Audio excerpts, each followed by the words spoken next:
we're back with some books to show you. Oh no!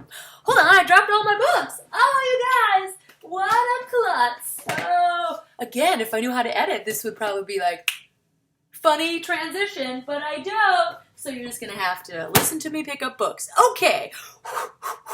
Redo. Hey. Books. Couple of you lovely internet folks in lovely internet weirdo world have asked me what books that I like, or what inspires me to write. So I have a couple different sections, and I'm going to try to talk really fast because there's a lot of books over here that are going to just topple down again at any moment. So let's get started with like the creative stuff. So I am a sucker. I've only done it twice, but I do love The Artist's Way. Boom. I know that's cliche, but it really does kind of shake up my cobwebs, and I really like it. However, it is a little hippy-dippy, and you know, my blue-collar self was like, oh, man, this is so hippie, so many feelings. I love it, but what I kind of use to balance it out is the war of art. So sometimes I use these in conjunction with each other because this guy's like, show your face, do the work. He's like an ex-Marine. He does talk about muses, though, at the end, so you can't avoid it. So I like both of these. Okay, so yeah, The War of Art and The Artist's Way, I love that. I also love this book. I just found it somewhere. I can't even remember, but it's a bunch of authors talking about why they write. It's kind of inspiring. Always listening and reading and watching other people who struggle and successful people. I love that. It's like, you're just like us. You're just like us. I love that. And then these guys, I don't actually write in them. I picked these up, I don't know where. Really helpful. I'm sure you can find them anywhere. But they're just like prompt books. So I have a couple of these. I'm just showing you these, but I have like 4 different kinds of these in the world. And if I ever get stuck, if I'm doing morning pages and I get stuck, or if I'm just like, oh, I just flip a page, bloop, and then I just go with it. So this was like, you invite a childhood friend you haven't seen in years to come visit you. He or she shows up, and they're still the same age.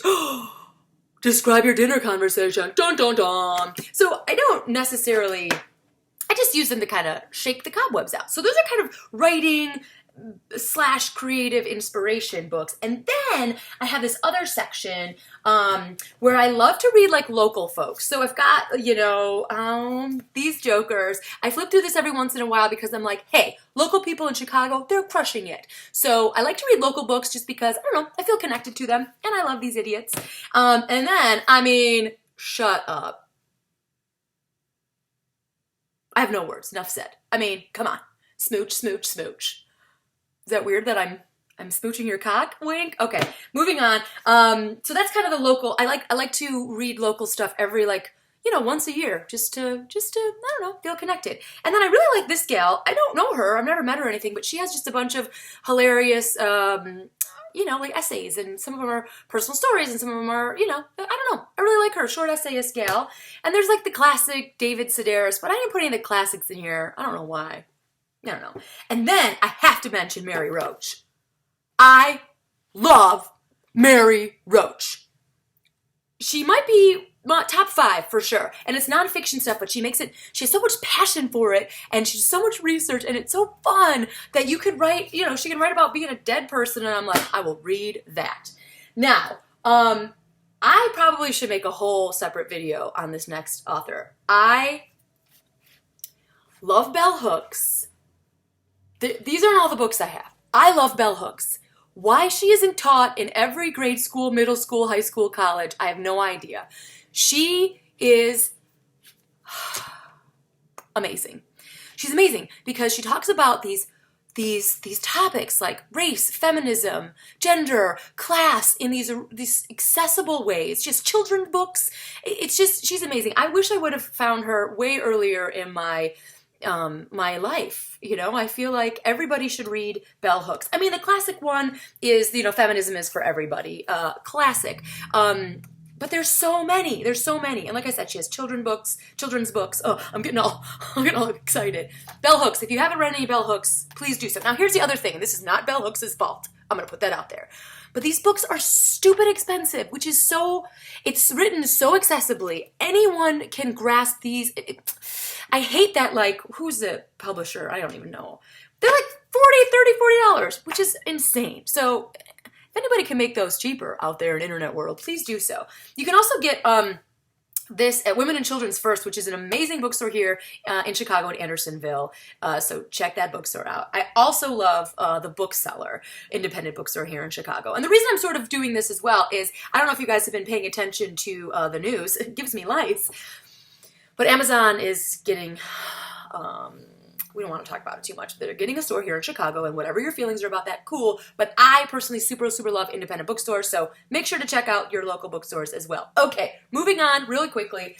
I got some classics here that I often go back to, not all the time, but they kind of help me out. Oh my gosh, I almost forgot Dr. Brene Brown, who I've talked about on this channel before, who I love. Okay, I'm running out of time. And this is kind of cliche, but I don't care. I really like Malcolm Gladwell. I said it, you guys are probably having judgments about me, but I think he's great. I think he, again, much like Mary Roach, takes a topic he just has so much passion over and really dissects it in this way. Manageable chunks for this dum-dum. I really like it. And he talks a lot about, sort of creating positivity in the world, and I super dig that. Classics, this might shock you, but I clearly stole this from some library, so I'm so sorry. I don't know where I stole this from. No, well, now you know I'm a terrible person. Was this? No. I got this from a used bookstore. Phew, I thought I had to be super honest on the internet. This is a used bookstore, fine. Can you see it, the glare? Catch-22. I love this book. This might be in my top 10 books. I love the sadness, the satire, the humor, the characters, the ensemble of it all. It's about World War II, and I'm a sucker for that, as you know. Do you know that? Maybe I don't, but I am. Again, it's probably growing up with that dad of mine. Why does he always come up? But he loved war movies, and so I would watch every single war movie. And he did not love this one, because it is a movie as well. Mike Nichols introduced me to Mike Nichols, this movie. I love it. And I also love To Kill a Mockingbird. Now, I know, controversial with the second one. But there's something about Harper Lee, and I've seen a couple documentaries about her that I like. I like her story. I like her kind of personal sadness and personal strengths. And I really love this book. When I was a kid, too, I used to watch this movie over and over and over. So that is just a quick snippet. I'm somebody who doesn't spend money on a lot of things, but I do spend money on books. And as you can see, I spend money on paper books. I'm trying to get into the world of, Kindle electronics, but I'm trying. I'm not bashing those things because I think, do what you got to do. But I do love a good book. I love a smell. Oh, I love a book smell. And when I was a kid, I would also get inspired by reading when I was a little kid. And matter of fact, I used to get in trouble at recess. I think it was in the second grade, first grade maybe. I don't know. I'm getting older. My brain's going. But one of those grades, I was told, my mom was told at a teacher-parent conference that Kelsie needs to play at recess because all she's doing is reading books. And I was like, well, because Matilda is great and these dum-dums just want to play boys chase girls. She's magic! But I stopped doing that. I had to play at recess. And I also would climb trees and read books. Man, I cruised through so many Babysitters Club's books up in trees, just like, what is Dawn and Claudia up to? Oh, what are they doing? So books. That's what I got here. Maybe books aren't your thing. No big deal. I think you should find inspiration out in the world. So if it's not books, don't beat yourself up. I have a lot of friends that are like, I don't read. I should read more. Just do what you gotta do, man.